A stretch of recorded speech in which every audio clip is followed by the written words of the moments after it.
बिस्मिल्लाहिर्रहमानिर्रहीम, अस्सलाम वालेकुम नाज़रीन। व्लॉग का इब्तदाई हिस्सा में सर कलसूम प्लाजा के सामने ये जो कल पाकिस्तान तहरीक इंसाफ के वर्कर्स जिन गाड़ियों में आए थे उनके हालात क्या हैं यहाँ से दिखा के करता हूँ। फिर उसके बाद बशारत राजा साहब और वैद भट्टी साहब मेरे साथ शामिल होंगे, फिर उसके ऊपर वो अपना तबसरा देंगे। भट्टी साहब आए ज़रा, थोड़ा सा पहले आपको आएँ। ये जनाब AIZ सिंध नंबर की एक क्रोला गाड़ी है। जो भी डैमेज है ये एक टक्सन है गाड़ी, जिसको आप देख सकते हैं काफ़ी बुरे तरीके से इसको तोड़ा गया है, डैमेज हुई है। ये इसका ऑटोमेटिक जो शीशा है उसको भी देख लें, अंदर भी इसके आप देख लें मुख्तलिफ कागजात वगैरह उनके जो हैं वो पड़े हुए हैं। ये वाइट कलर का वो स्ट्रिप भी है।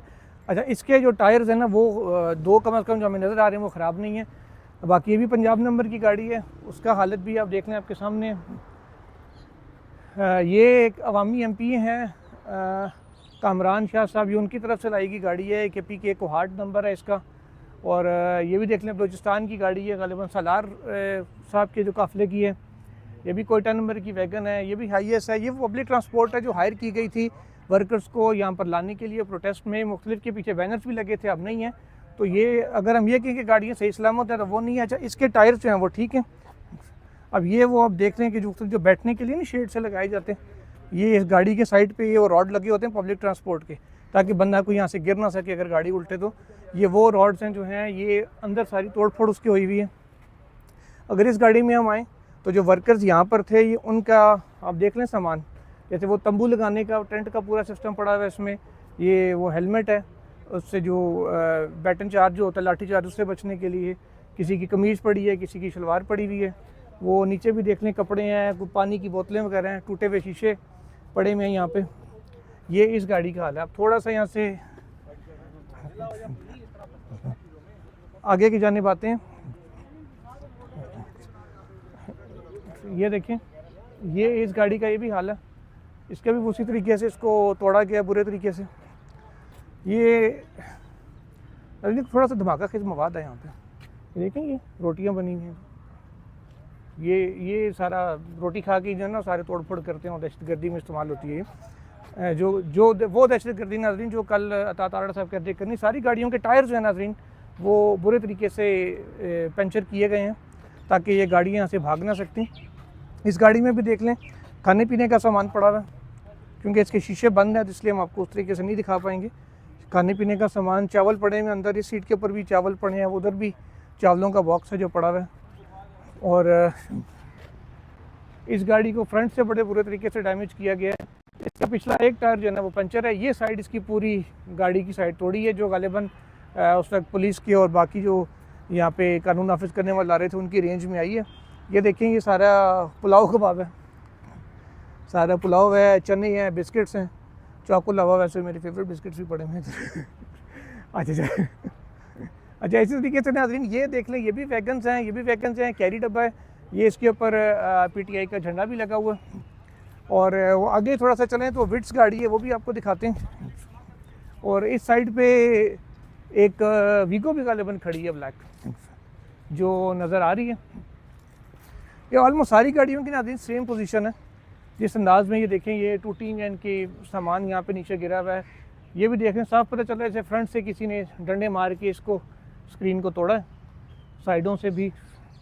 ये वो जो ये सुराख आपको नज़र आ रहे हैं ना, वो जो ब्लैक कलर के डंडे होते हैं ना पुलिस के पास, ये उसकी बैग से ये स्टैब, उसकी बैग मोटी होती है जिससे स्टैबिंग करके इसको ये किया गया।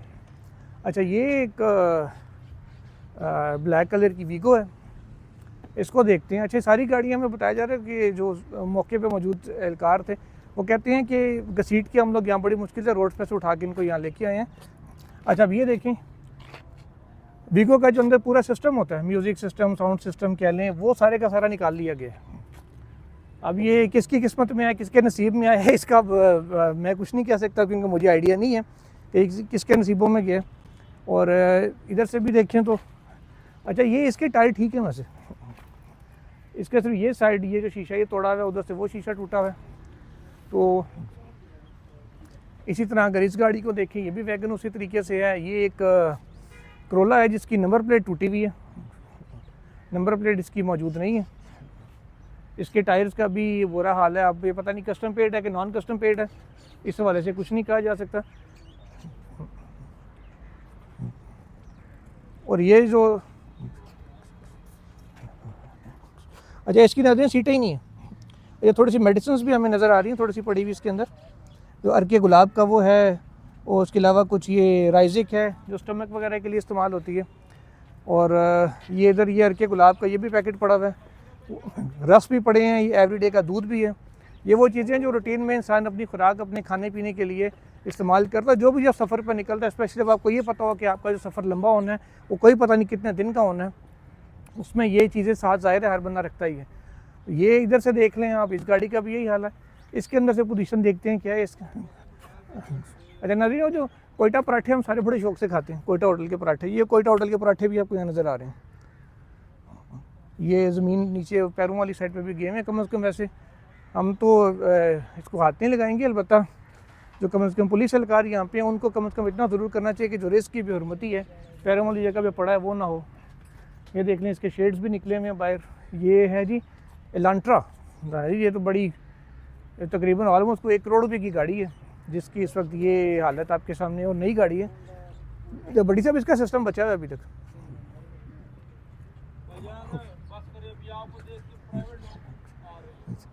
अच्छा ये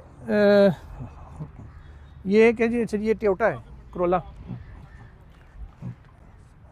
अच्छा इसका भट्टी साहब ये आइएगा ज़रा, इसका भी नाज़रीन जो सिस्टम है, सीटें इसकी उखाड़ी गई थी, इसका भी सिस्टम इस वक्त मौजूद नहीं है। तो गाड़ियों के अंदर से जो काफ़ी माल है ना वो भी इस वक्त मौजूद नहीं है। अब ये वेट्स बज़ाहिर तो कुछ थोड़ी सी बेहतर कंडीशन में नज़र आ रही है। इसका आधा सा शीशा नीचे है, और इधर भी नाज़रीन वही वारदात डली हुई है, सिस्टम अंदर नहीं है। बड़े महंगे सिस्टम से जो अंदर से निकाल लिए गए हैं।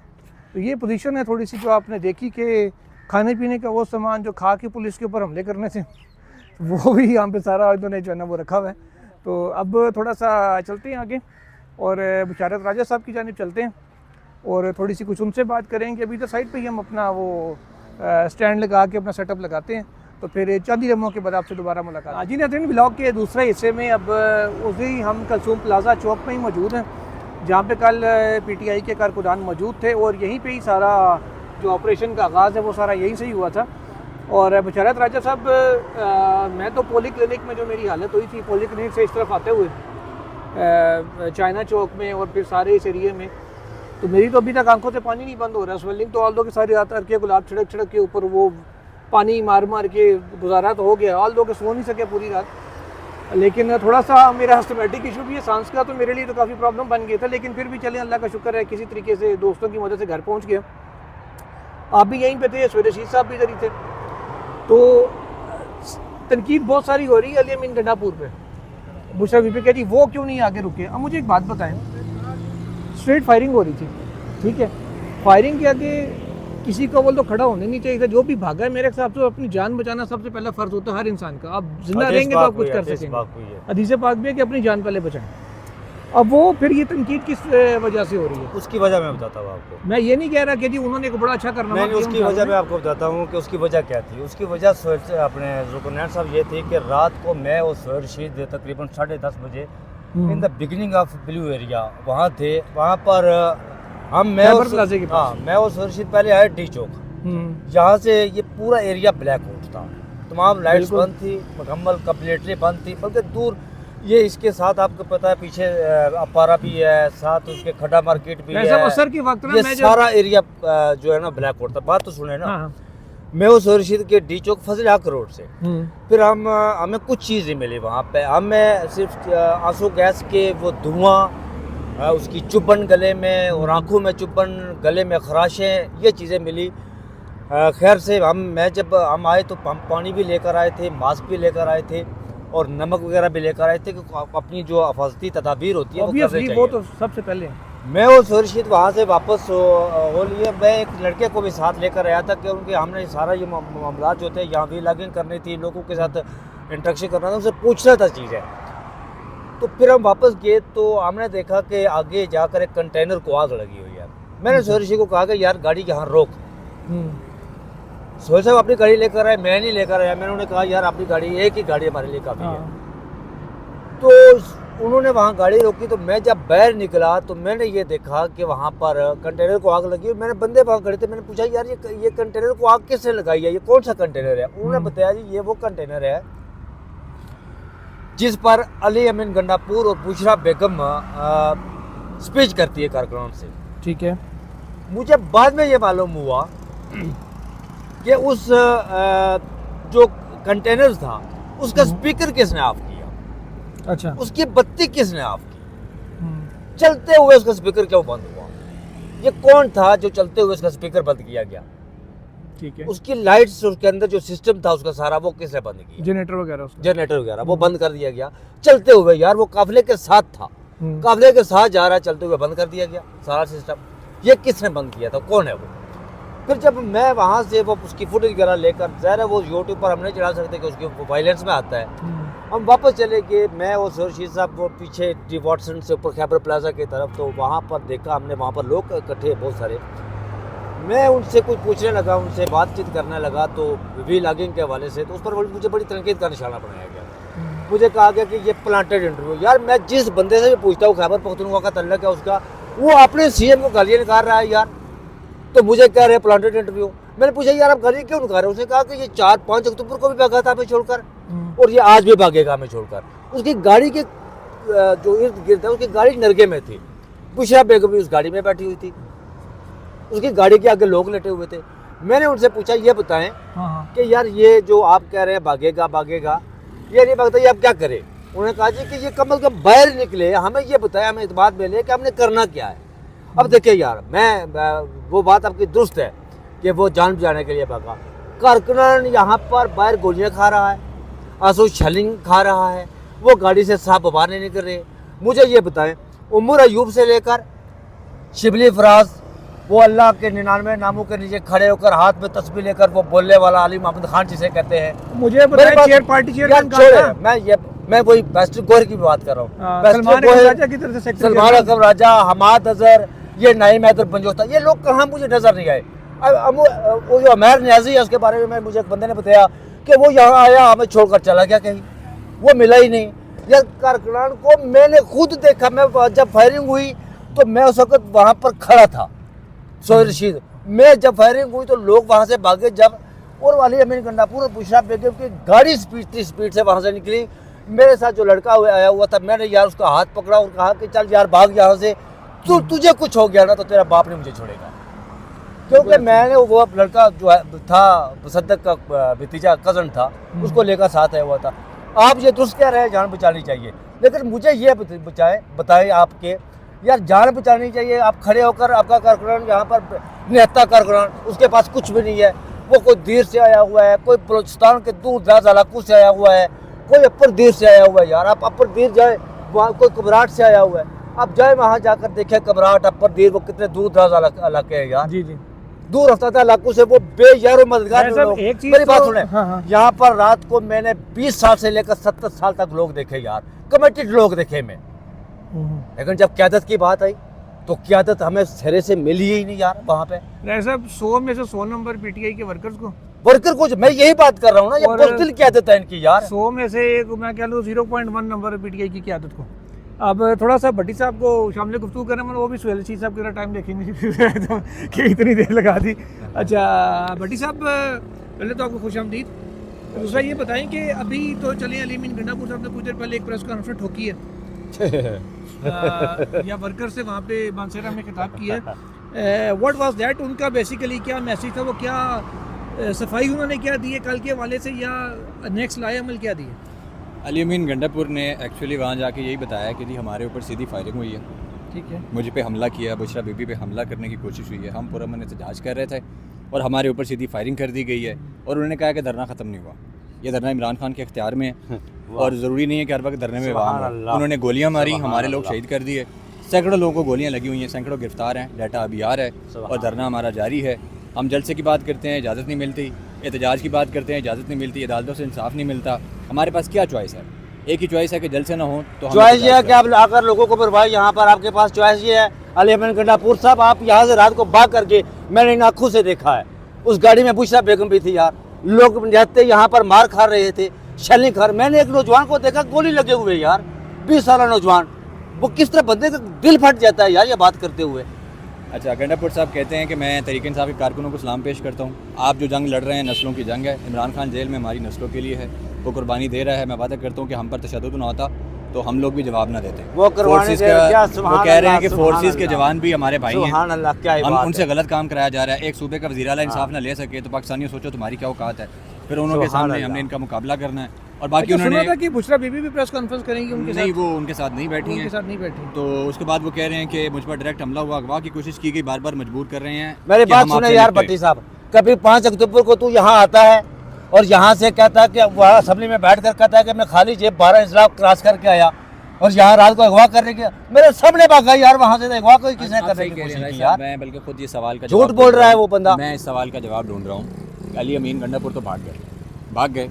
जितनी स्पीड से वो निकले हैं, आईजी इस्लामाबाद कह रहे थे कि हमने हर जगह नाके लगा दिए हैं। जितने रास्ते हैं 4-5 रास्ते जाते हैं ना केपी को, नासिक नाके लगा लिए हैं। बुशरा बीबी और इनको हर सूरत गिरफ्तार करना है। मुझे ये नहीं समझ आई कि वो मनसेरा कैसे पहुँच गए, कैसे निकले हैं। बात सुने, ये आईजी साहब और ये वजीर दाखिला ये सारे तो कह रहे थे हम अटक भी नहीं टपने देंगे। ये एक था सारा इनके साथ इस मामला यार, जो कह रहे थे ना कि हमने नाके लगाए, फलाना किया वो किया। मैं कहता हूँ अली अमीन गुंडापुर इनकी मिली भगत बगैर इस्लामाबाद से बाहर नहीं निकल सकता यार। मतलब 5 ही रास्ते हैं ना। हाँ। देखिए इस्लामाबाद मरी रोड, एक मरी जाता है, ये मारगला से जाता है, M1 जाती है, GT रोड जाता है, ये एक चौथा 5वां रास्ता एक मेरा ख्याल और है अटक का जो अंदर से जाता है। कहाँ से चले गए भाईजान और इतनी जल्दी। अच्छा, आप तो भाग गए, आपके जो कारकुनान पीछे रह गए जिनको पकड़ा गया है। उन्हें बेयारो मदगार वहाँ छोड़ दिया यार। अच्छा, पुलिस और मोहसिन नकवी तो ये कह रहे हैं ना कि 1000-1500 बंदा गिरफ्तार हुआ है, लेकिन कुछ और ज़राए हैं वो ये कह रहे हैं कि हज़ारों की तादाद में लोग गिरफ्तार हुए हैं। क्योंकि ऑपरेशन जिस तरह ऑपरेशन किया गया है ना, जिस तरह ऑपरेशन किया गया है कि हर तरफ से आई है रेंजर्स और पुलिस, घेर के लोगों को घेरा गया, तो ढेर सारे लोग गिरफ्तार हुए हैं। अब उनका कौन वाली बारस है, उन पर इन्होंने दहशत गर्दी के पर्चे डालने हैं, कत्ल के पर्चे डालने हैं, रियासती अमलाक को नुकसान पहुँचाने के पर्चे डालने हैं, क्या कुछ करना है। 1-1 करोड़ रुपए का ऐलान कर दिया इन्होंने, वो जो शहीद हुए हैं लड़के इनके ना, ठीक है, उनकी क्या ज़िंदगी वापस आ जाएगी। दूसरी बात क्या है, हमेशा वर्कर ही क्यों मरता है, किसी लीडर को गोली भी नहीं लगती। खराज तक नहीं आती वो यार। लीडर था ही कौन सा यहाँ पे जिसने को मतलब जो भी कोई था, देखिए जो भी कोई था। मैं तो यही अब भट्टी साहब मैं इन पर जब क्रिटिसिज्म करता हूँ ना, मेरी बात सुनो यार, जो यार मैं सवाल लेता हूँ, मैं जब इन पर क्रिटिसिज्म करता हूँ ना तो लीडरशिप कुर्बानी मांगती है यार। लीडरशिप ओदू का लालच नहीं मांगती, लीडरशिप इक़्तिदार नहीं मांगती। आपका लीडर जेल में पड़ा हुआ है और आप कुर्सियों के पीछे भाग रहे हैं। ऐसा ही है, ऐसा बिल्कुल आपने दुरुस्त फरमाया। और नाज़रीन, जब ये मामला आज एडिशनल एडवोकेट जनरल KPK की जानिब से सुप्रीम कोर्ट में उठाया गया और यही बेंच ने जिसने पिछले हफ्ते कहा था हमें सो मोटो लेने सबसे पहले सवाल किसने उठाया वहाँ पे? सुने जिसने पहले कहा था कि हमें सो मोटो लेने के इख्तियार, आज उन्होंने कहा जी हम कैसे देख सकते हैं। आप जरा बताएं क्या बात हुई। भाई वहाँ पर जो ये बेसिकली वेदर क्लाइमेट का केस था और खैबर पख्तूनख्वा के जो वकील थे उन्होंने ये कहा कि जी के दानू अतराफ रात को गोलियाँ चली, पुरअमन एहतजाज था लेकिन दानू अतराफ जो है गोलियाँ चली। उन्होंने कहा अलगते हुई, दानू अतराफ नहीं, उन्होंने कहा गोलियाँ चली और अलगते हुई। आप इस पर सो मोटो लें। तो सबसे पहले वो जस्टिस मसरत अलाली, जब 13 जनवरी की रात को हम वहाँ थे वजूद, वो मैराथन जब उसकी कवरेज हमने की थी, तो वो बार बार ये पूछ रही थी कि ये बताएं जी कि ये आपने इंतखाबात चमकनी में क्यों कराए। आज उन्होंने सबसे पहले ये सवाल उठाया कि भाई ये मामला हमारे पास नहीं, आप इसे क्यों लेकर आते हैं हमारे पास। जस्टिस अमीनुद्दीन ने कहा जी कि जो हमारे सामने टेक्स्ट नहीं है आप इस पर क्यों लेकर आते हैं अदालत में। तो जस्टिस जमाल मधुखल कैसे पीछे रहते। उन्होंने भी कहा जी कि हम इस पर बात भी नहीं करेंगे, हम ये सुनेंगे भी नहीं। अब देखिए मेरी बात सुने, चीफ जस्टिस काजी फाइज साहब पाकिस्तान की अदलिया की तारीख का स्याह-तरीन चीफ जस्टिस, मैं और आप सुप्रीम कोर्ट कवर करते हैं। जब भी उनके सामने बुनियादी इंसानी हकूक़ का केस जाता था तो वो कहते थे भाई टेक्स्ट पर इसमें हमारे सामने मौजूद ही नहीं है, हम ये कैसे करें, हम तो इसे कर ही नहीं सकते। यार ऐसा उनको आप छोड़ दें, वो तो कबर बना गए। तो ये सर कबर बना के ये उनके साथ बेंच में बैठते थे ना, वही अल्फाज इन्होंने आज दोहराए यार। ठीक कह रहे हैं नदरा साहब, supreme court chief clerk association बन के रह गई है, वो सही कह रहे हैं यार। हम क्या कर सकते हैं, जिनके माताहत है उनके पास जाओ ना, किन के माताहत आपको पता सारा है। जुडिशल कमीशन मर्जी है जी, जो वो अंडे दे बच्चे दे। खैर नाज़रीन, इस पे ना ले रहा है ना ले रहा है, जो नहीं पढ़ सकते हैं। अल्लाह हाफिज़।